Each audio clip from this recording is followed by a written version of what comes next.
mandated until the 1970s. By the 70s and 80s, there were Mexican Americans whose mother tongue had taken a backseat to English. Some spoke and understood no Spanish. The English language in U.S. schools has made many of them more American than Mexican. I was one of the pochas, assimilated Mexican Americans, having grown up in Guero, Texas, away from the Mexican border in a community with few Mexican descent people. All of my discussions with Los Ventos were in English, although my parents, Mexican immigrants, spoke to us in Spanish. Los Ventos defended the use of the Spanish language. During the school walkout of 1968, she outlines her reasoning in a letter in a newspaper. There are many reasons why we have preserved the Spanish language. First, we are proud to have preserved the Spanish language, which one might say it is the first language of Texas and of our ancestors. Second, because a citizen is better prepared by the knowledge of another language. Third, because the Spanish language holds the key to the unity and understanding that our country needs in the Western Hemisphere.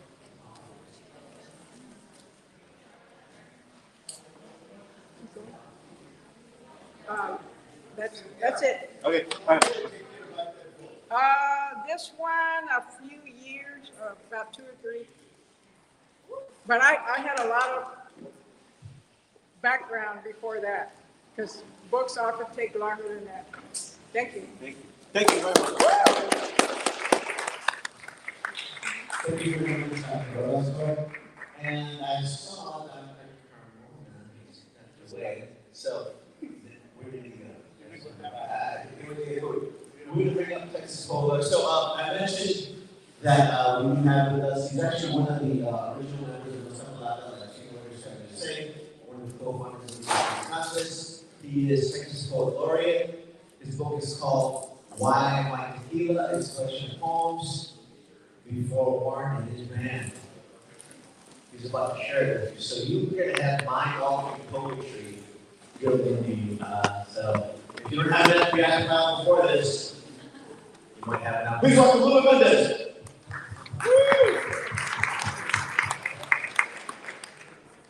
Thank you, everybody, for indulging us writers while you eat your lunch.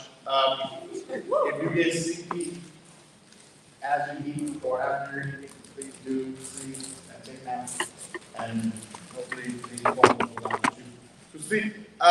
First poem, my name is Lula Mendez. I'm a writer and a teacher here in Houston. Originally from Galveston, Texas. And got here at 18 and never left. Politics. Para Sonia Argentina Guzmán, Diana Velázquez Alvarado, Julissa Molina Rivera, Jose Jonathan Cáceres, and Daniel Enrique Lazo Guzmán. Present. These are the individuals that were gunned down by an angry neighbor less than 2 months ago.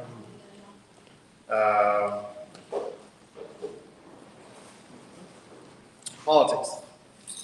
After my mother died, my father tells me to look at the roses she planted. They bloom in abundance. Mira esta chulada de rosas, mijo, he says. I want to take some, plant them in my home. So he goes, prunes down 12 of them, cuts away the leaves, the actual flowers, gives me the puro stems, wrap them in damp newspaper. Me dice que los replante. I think of my home, remember hearing the radio, how one man kills a family of 5 in their home. But the governor says illegal aliens. He cannot say anything more about them. Not the 8-year-old boy who has a name, not his mother, nor the 18-year-old boy, not the 2 children who survived. They are always nameless here. I know we will never grow past Cleveland, haven't grown past Los Gatos Creek, still stuck in the dirt, buried with a name, illegal, alien, deportee. The governor is a Rinche who salivates when people wither. He signs laws, makes it easy for us to be hunted with guns. We are cold as he enjoys his supper. He always offers flowers at a memorial service, but he doesn't plant them. Que cobarde. I call my father. What should I do? He asks, ¿Ya plantaste las rosas? I do what I am taught, what I have always known. We are flowerless, stems when we immigrate. We always move, carry thorns as we travel in the world. We are all immigrants until we aren't. I think about el dicho que nos quisieron enterrar. Some of us seeds, some of us stems. Watch us as we grow, all bare, all humble, not a fleshy petal around us, but with enough light, with enough agüita, florecemos.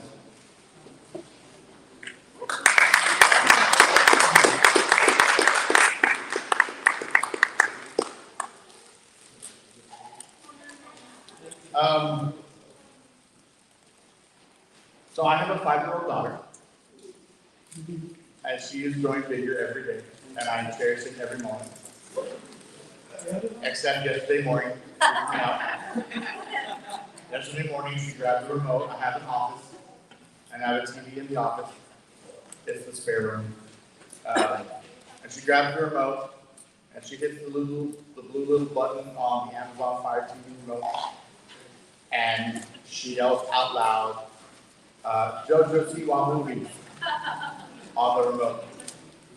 And then this little white girl in sequins shows up on my TV, and she hits a button, and all of a sudden she's dancing to whatever the hell's on my TV. And I just quietly got up, and my daughter's dancing, and I was like, no, wow. And then I walked out of the office, and went and got my wife, and I was like, I don't know what the hell your daughter is doing, but I don't know what this thing is. And then I proceeded to Google all the things, and I felt really old. And she's only 5. So, that said, I wrote a poem, What to Do Upon My Death.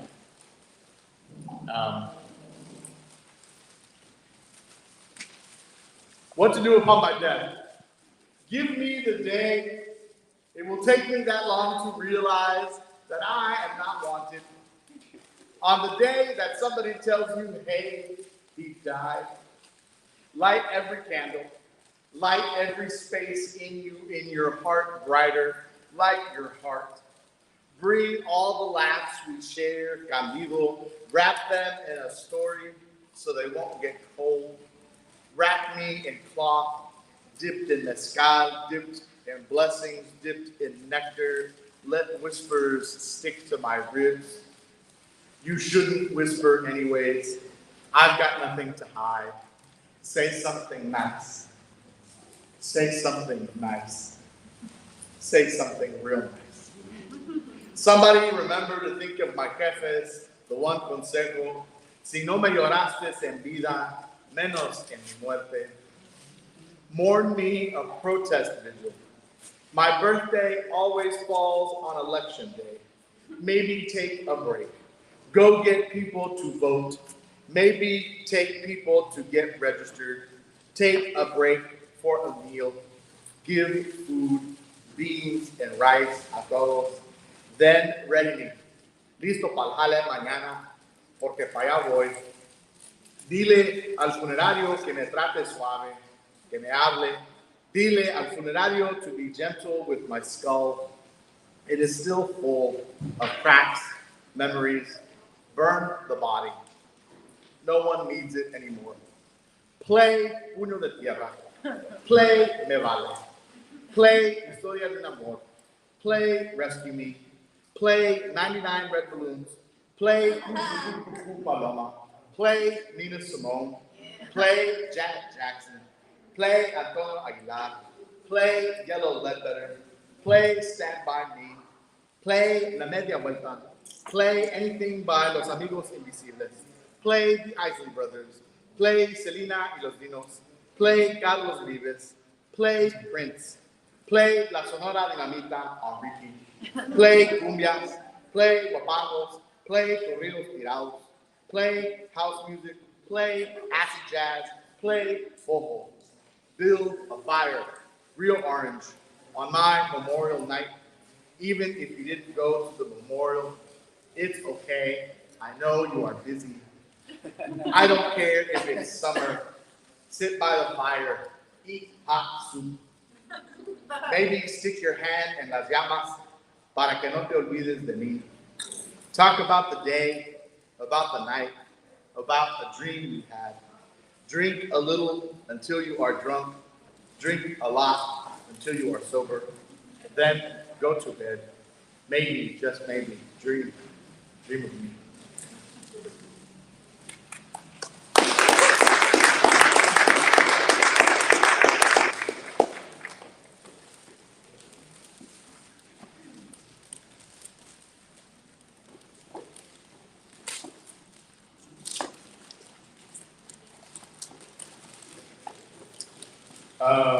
So I mentioned my daughter earlier, so this is a poem I wrote maybe like 3 days after she was born. And the first thing, when my daughter was born, my dad held her and he was like, "Oh, you're gonna have to put bars on the window." Like, why would I put bars on the, oh my God, she could date. What?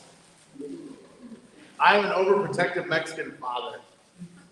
Can you imagine letting a daughter go? Cannot imagine a phone call in the middle of the dark. When the middle of the night will ring, cannot let the navy moon horizon count me scared or missing. Hide her when she is born. Not tell a body that, look, we have a baby and she favors her mother. That might be too black or bojula. Or look, we have a baby and she favors me. That might be too brown y cabeza dura. Or look, maybe we have a baby, just leave her alone. Just let me hang on for a minute before I die. Let me fill up on this sweet baby before I go. And I feel ill if I can't put her in a walnut shell. Wrap her up in a huipil or sábila verde. Wrap her up in my fingers. Keep her away from this place. This place splits children from their parents and then loses them. This place lets men kill brown girls. This place lets us forget women and say we love them. This place lets us walk around saying she deserves it. This place won't take my daughter. This place won't take my daughter. This place won't take my daughter. It didn't take my wife. It didn't take my mother until it did. This place is so cool. Imagine your bisabuela Maura thinks your uncle's home is a capilla. Someone says, ay, pobrecita, ella con su demencia. She is 104 years old before she dies. Camina cada amanecer into the doorway of your uncle's home, gets on her knees, lights a candle, and prays for you. You want a daughter in a warm place. This place be a warm place, be a place where mariposas call a sweet home. This place is your room. This place is a library. This place is a classroom. This place lets the moon shine, a navy night, and on it, this is where butterflies go to flutter in the light, imagining where daughters go. And then one last poem. This is for everyone who rebels and community organizes, and sometimes who gets arrested because we're doing really great work. You know you're doing really great work when the people in power don't like you, and the people that need you to do the work love you. So keep doing the work.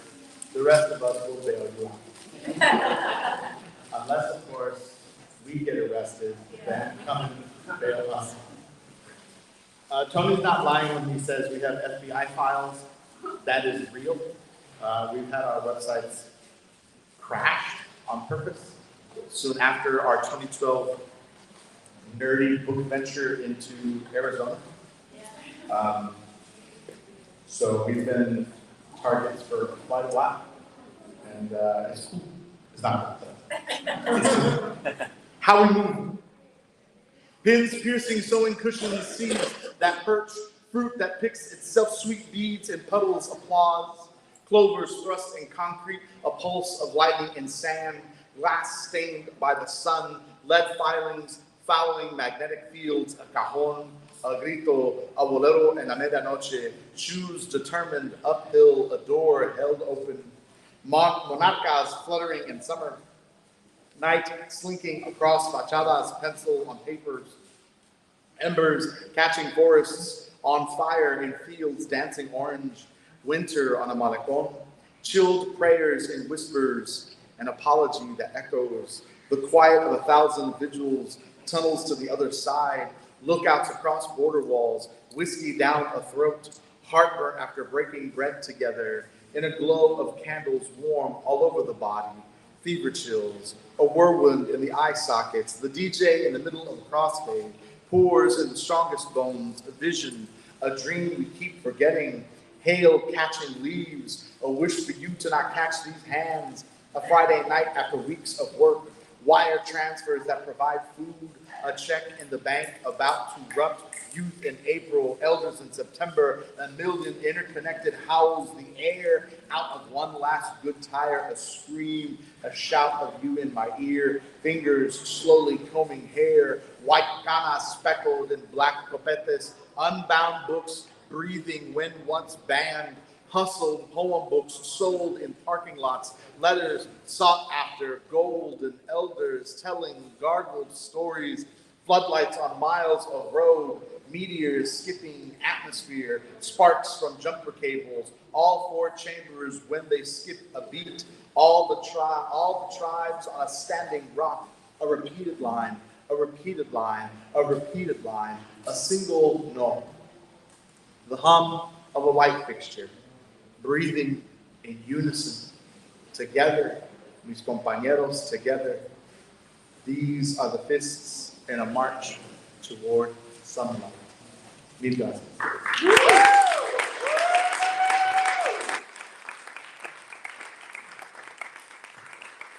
Thank you very much, Luca. That is the second of 5 hours we're going to. Are you enjoying this meeting? Okay, it's a little different than what we've done in the past, but we like to have a space for writers to share what as writers do. If you enjoy this here now, we do have a survey that you'll be getting, either by Q code or in person. We might send you the list. You can give us some feedback, not just on the conference and the summit, but also we're trying to build a Latino multidisciplinary arts complex here in Houston. So we want to know if you're willing to come back. There's some black people in there. Tell us that. And then also, nuestra palabra, Latino Writers Center, say host meetings like this in Houston. We've got a schedule that's going around. And if you're in San Antonio, the Latino bookstore at the Guadalupe Cultural Center, every second Friday of the month is full of events like this. Next, as you know, this marks 200 years since the Texas Rangers were overtly founded. Dr. Christopher Carmona has been writing our counter narratives in different ways. He's about to read from Enrique. He's actually kind of to donate one of those books for our raffle at the end of today. Well, please welcome Dr. Carmona.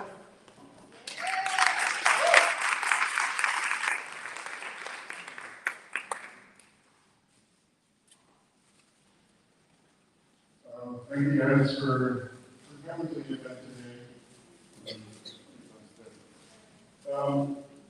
So, as Tony was talking about, he was talking about the research. So, the next few minutes, instead of trying to read from the books, to kind of give you an idea what it is, because a lot of people don't know what these books are about. They take place in the time frame, which is the time of the early 20th century in South Texas when they estimated hundreds of thousands of Mexican Americans were murdered by Texas Rangers and others, mostly by the white power structures at the time.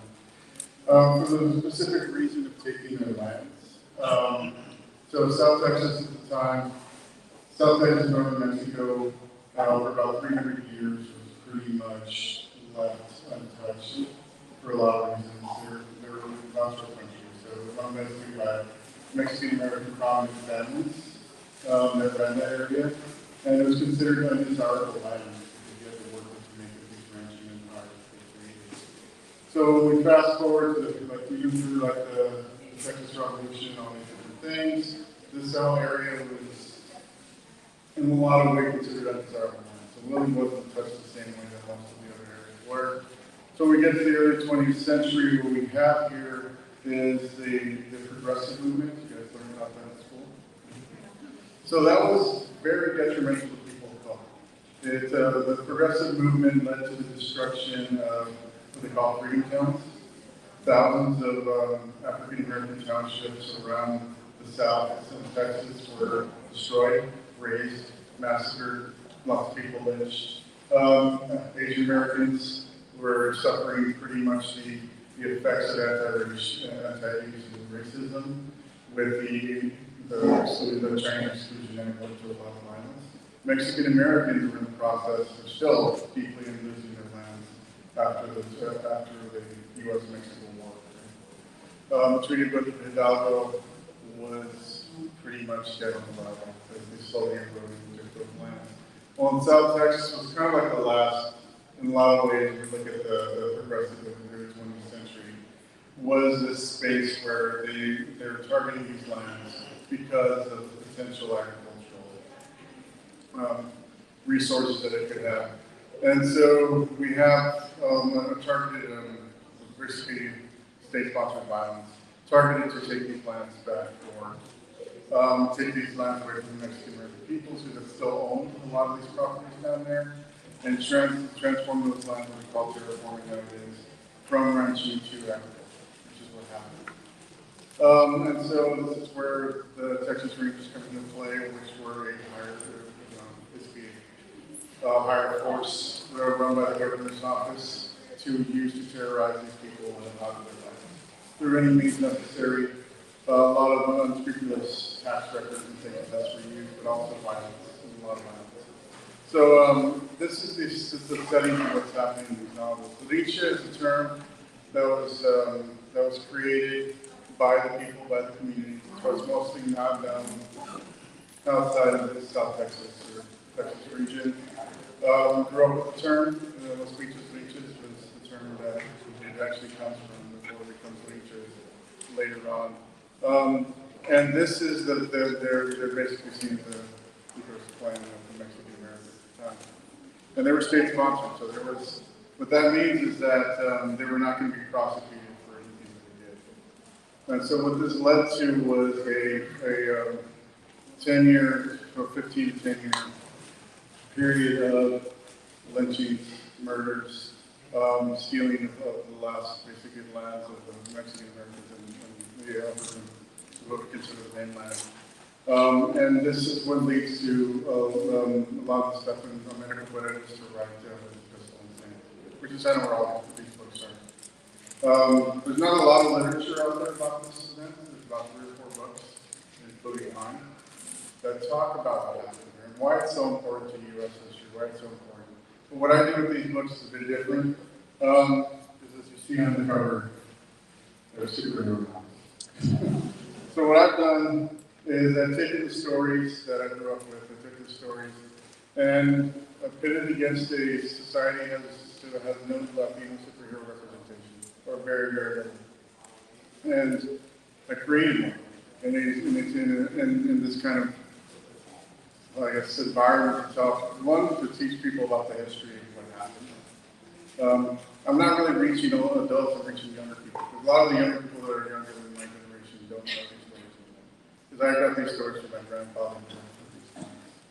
These stories are not in the history books. they're not anywhere you're going to be able to find them unless you're looking in certain places. So literature, the arts, is the best way we get our information out. As one thing Heather once said, is that the arts is one of the biggest achievements of the technology.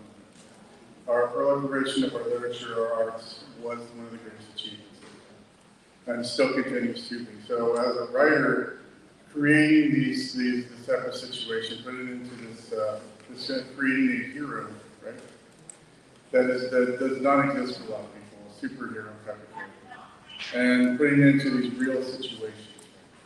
And this is also something I got from, in kind of stranger, but how do we represent ourselves with these historical dramas? From Octavia Butler, her novel Kindred, really was the first one to break that ground. And this is about slavery. It's first in person, really sci-fi novel about slavery, dealt specifically with the issue. Written in the 1970s, right? That broke ground in sci-fi. Because nobody was doing that. They like to use the metaphor of planets and aliens. She actually took the real institution of slavery, and she took these characters and tried to time travel story, and made people face with the trauma. So all those things, right? And come into what these novels do. And so this is a series of 4 novels. The third one I just finished the draft for, so it'll be over before it comes out. And these characters going through these real historical events, and how we kind of put together this our own storytelling, our own ways of the way I heard the stories, the way I grew up with them, and put it into these fantastic novels. That's basically the premise for what these books are. And you know, so that's the point of where I wrote these novels. So yeah, so I just wanted to go ahead and talk about it a bit because it's a lot of context to understand what they're doing. But this, the literature is important. It's extremely important because if you're not getting in the classroom, you're going to get through these books. Right? And that's the way we've all learned, unfortunately. And you know, that's where we shine about. This is where our stories come out because it's our own voices. It's not filtered right, through some textbook that was written somewhere far away without any sort of context. But yeah, thank you, Tony. Thank you. Chris, where do you find the original documents? Where do you find the stuff? Original documents, you mean like a lot of oral history work. There is some out there, but it's just different areas. I've gotten stuff that people just handed to me, like from their families, like maps of what it looked like before that whole time period. There is some out there, like Obitha Dod's work. Her stories covered the lynchings. Laredo, correct. So, oh yeah, the Gonzales hearings is then in 1919. That document, it's available online. If you look up the Gonzales Texas Ranger hearings, you'll find all 3 volumes, which is like 3,000 pages. Yeah, it's long. Yeah. And Christopher will be reading as part of the bookstore's Texas Author Series, so the second Friday in July 14th, along with Dr. Elizabeth Santos Farfan, she's from Houston. And then his discussion leads to an off-site event in San Antonio regarding the Rangers. You may know Reina Grande. Her book is about the sets the context of the Rangers as well, Battle of Love and Glory. That will be July 22nd at the San Antonio Public Library. So let's give a round of applause.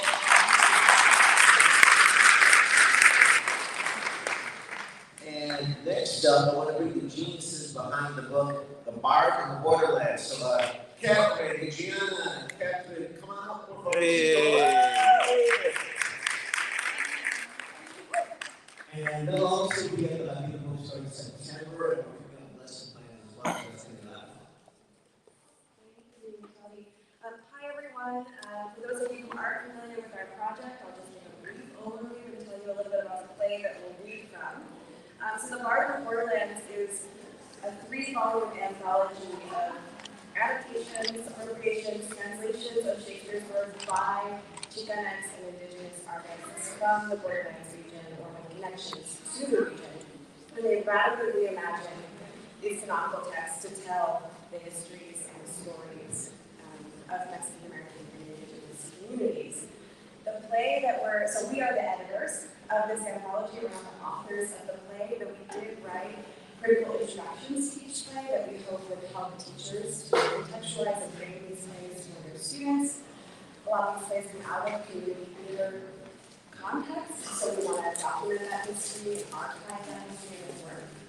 So the play that we're going to read from is a play called O Romeo, and it was written by Olga Sanchez-Saltzweit, who was the artistic director of the Milagro Theater in Portland, Oregon, and she and the cast devised this play together.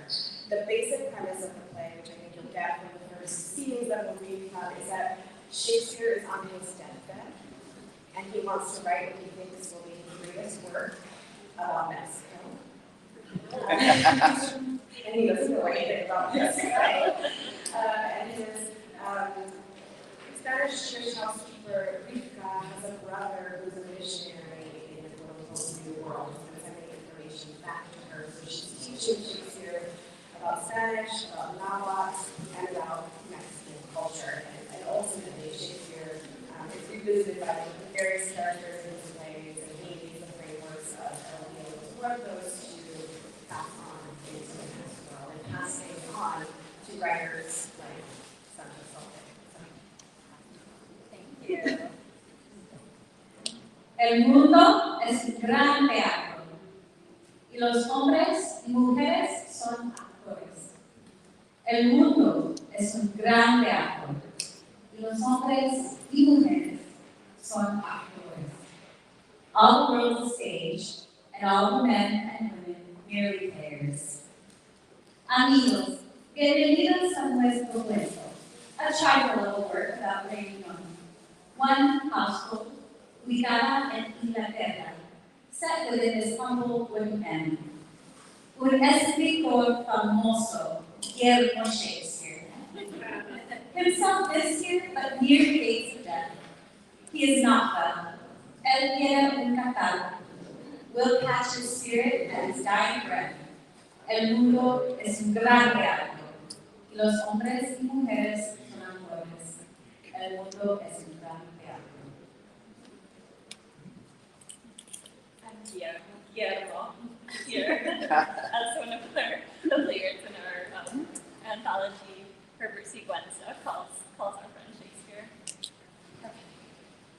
The tragical story of love and demise of Xochitl, Tenochtitlan, and Don Armando, an Aztec maiden and the conquistador who conquered her heart. No, this is my most important work. The title must reflect its purpose. The mystical story of love and reunion of Xochitl, the Aztec maiden, and the Spanish conquistador Don Armando. And then he coughs and recovers and says, Act 2, Scene 1.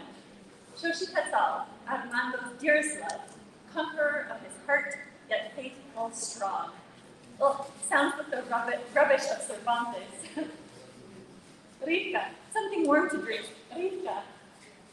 I'm so glad to see that you are out of bed. I was just putting the final touches on your birthday pudding. I'm making it with 3 milks. 3 nuts. 3 leches.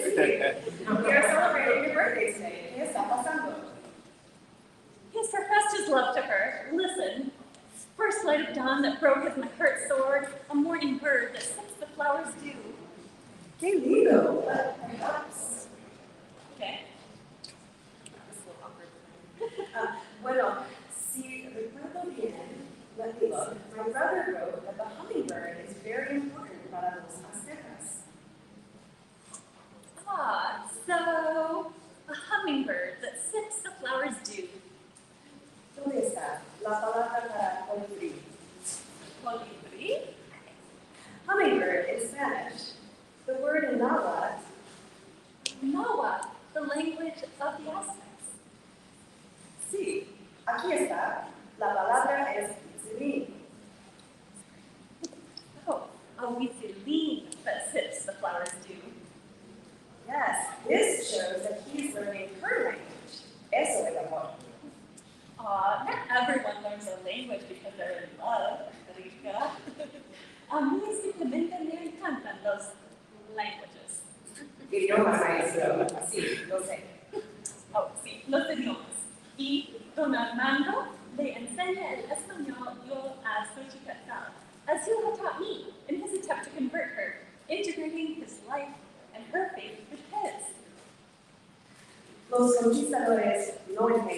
integra, sorry, el pone. I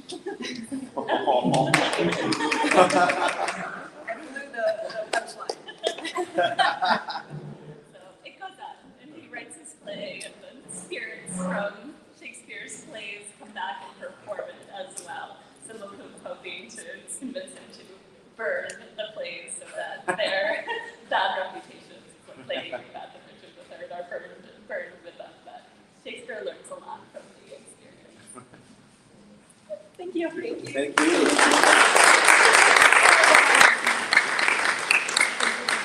Thank you very much. The book is called The Bard of the Borderlands. It is free online. Not sure how you're going to become rich that way, but you are millionaires in community culture capital. So thank you very much. And then they will be again reading at the Latino bookstore in September, second Friday of September. And I'm going to read a short excerpt from the Tip of the Pyramid, Cultivating Community Culture Capital. This interchapter is called Poetry Doesn't Make Money. Poetry doesn't make money. That sentence is intended to sentence our senses to sense, yet we hear it all the time. I am here to write about cultural capital to defy sentences like that. Because here is the truth.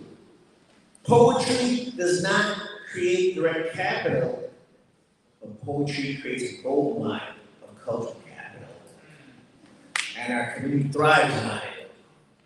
We will not be kept from it, but our community needs to profoundly understand the power of cultural capital. And they must know that others actively attempt to make us relinquish our voice. At the most basic level, teachers, parents, and even editors tell potential poets and writers that poetry doesn't make money as if they are repeating a universal truth. Most folks might consider this a harmless statement. The harmful part is that it's a stereotype that's gained traction and is repeated more often than poems are read. Too poor for poetry. Poetry doesn't make money becomes a brilliant advertising campaign. The result is that our community is sentenced to a reality where poetry does not matter because evidently we don't have enough money to enjoy it. And at the very least, repeating poetry does not make money. Might persuade a young person not to read poetry, a college student to reject his or her dream of choosing to major in literature or humanities, or an editor not to publish a collection of poems.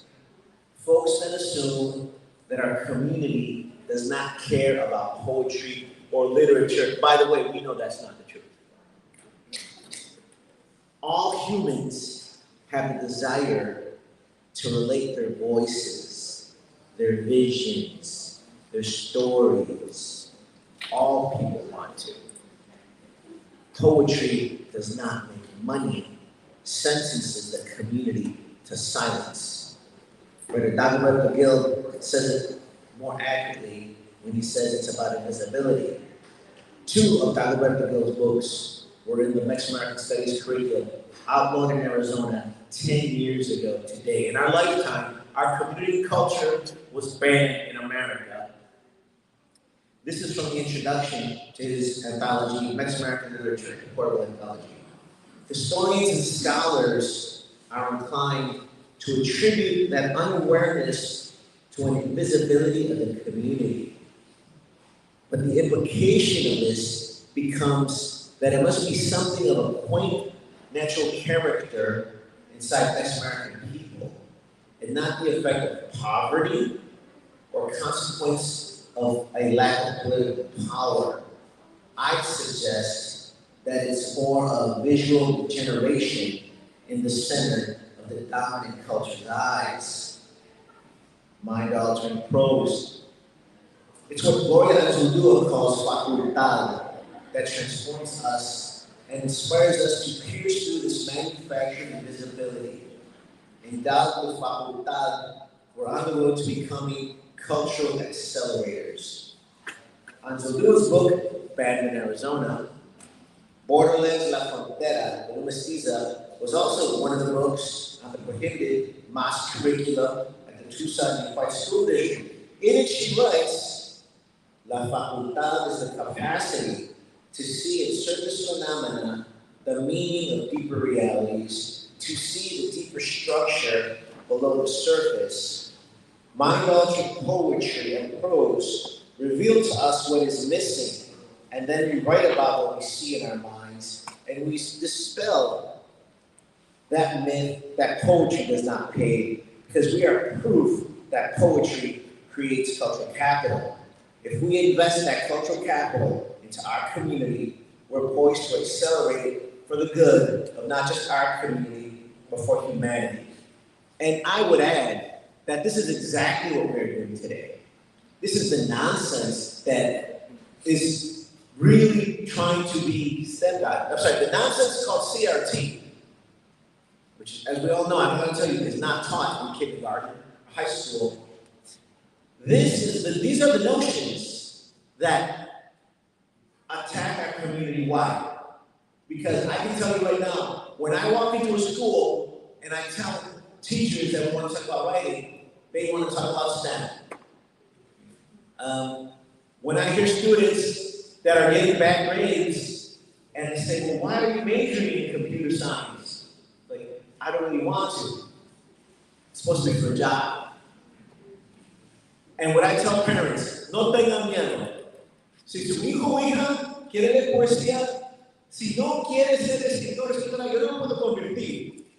It's almost impossible to turn someone into a writer, by the way. We all know that. No. But what do we do when we talk them out of it? At the end of the day, like we were talking about earlier, it's best to create them as fulfilled humans to question. They will finish the school, they will band together, they will help us, and it's a win-win situation across the board. I wanted to thank you very much. I wanted to end with that. Why? Because I'm so proud of all of you doing that in these classrooms today. And when we reconvene, we're talking about the 2 actions. And in an hour session, we have about 10 direct actions that we can do starting Monday that will have a direct impact. And a lot of them are picking up some of these books. And we're very happy that at the end of today, we give away about 2 dozen books for free. You see this. But you can then either replenish someone's family library or read it in this. Okay, on behalf of the whole committee, I'm the next household, I'm going to let the chair of the Mosque K-12 Restorative Studies Committee have the last word for us as we start the next session.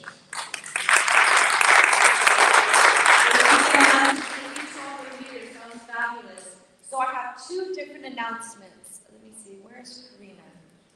Karina, Doctora Alvaro, where did she go? Well, she was going to make it, but I can do it for her. So 2 different things. Now, in our session, we were in higher ed and you saw me kind of bouncing around throughout the rest. But in your session, please make sure you're taking notes, right? So you have your facilitator and then you have a designated note taker. If that changes, that's fine. Just let me know if you want me to email those notes to you, because I can give you an electronic copy. If you prefer handwriting, that's perfectly fine. Whatever it is, that's great. Because at the end, if you could give those notes to your facilitator, we're gonna put them on, again, that shared Google folder, so that way we can share those with others. So let's say you wanna see what social studies is doing or fine arts is doing, everybody will have those to kind of review. And as Tony was saying, when we come back after this next session, we're going to have a debrief. So Dr. Chris Milk, I just saw him there. Dr. Chris Milk is going to lead this amazing Plan de Becas. Again, actionable items, right? Actionable items that we can do here within the next 3 months, within the next year, following back up at the next Max Becas Focal, within the next 5-year plan, right? So we're going to do that, but we're going to break out to those regional areas. So that's kind of why we highlighted that at the beginning, these different regions that are present here today. But we just wanted to share that there's a couple of really cool things going on again, all of your session, but particularly in fine arts. We just followed this amazing session of resources, right? Dr. Karina Alvarado also has a lot of images to share that may not be on the Smithsonian website. right? So she's got a lot of amazing images and a whole kind of repository of that she'd like to share with folks. And if you also go down the hallway, there's a screen that's going to be set up that's going to kind of show additional cartographies, right? So you can do this way. And we also, again, I was thinking in the beginning, with my art session in higher ed, we were thinking about, oh, we need to engage parents, we need to engage community. We're like, oh, wait a minute, there's a whole community and parent engagement session downstairs from us. So if you want to foster some of those collaborations, do it. I mean, like, if, let's say elementary and middle school, you're right next to each other. If you're like, hey, you want to pop in together? You want to share some space? Go for it. Just because we have these different areas doesn't mean you have to be completely siloed from one another. If you want to go and share that space, this is what we're here for, right? Let's do it. So we invite, community parent engagement session. If you want to come into the higher ed, or we'll go to you wherever, we're on the second floor. We can come here down to the first floor. Our stuff is up there. So maybe if you don't mind, but vice versa, right? So let's engage each other, right? And let's kind of do these kind of cross collaborations. And then again, when we come back, we'll do those regional. All right? Make sure that note-takers put the links of resources, our resources, as much as you can document, so all can get that. Yes, sir. Yeah. All right, thank you. The online resources, the references, Yeah, any additional resources that you have, make sure you give those to the note takers. So thank you, Adriana, for doing that for us. Thank you so much. Any other last comments or questions before we break out to the next session? All right, folks, then we will reconvene here at 2:15 for the final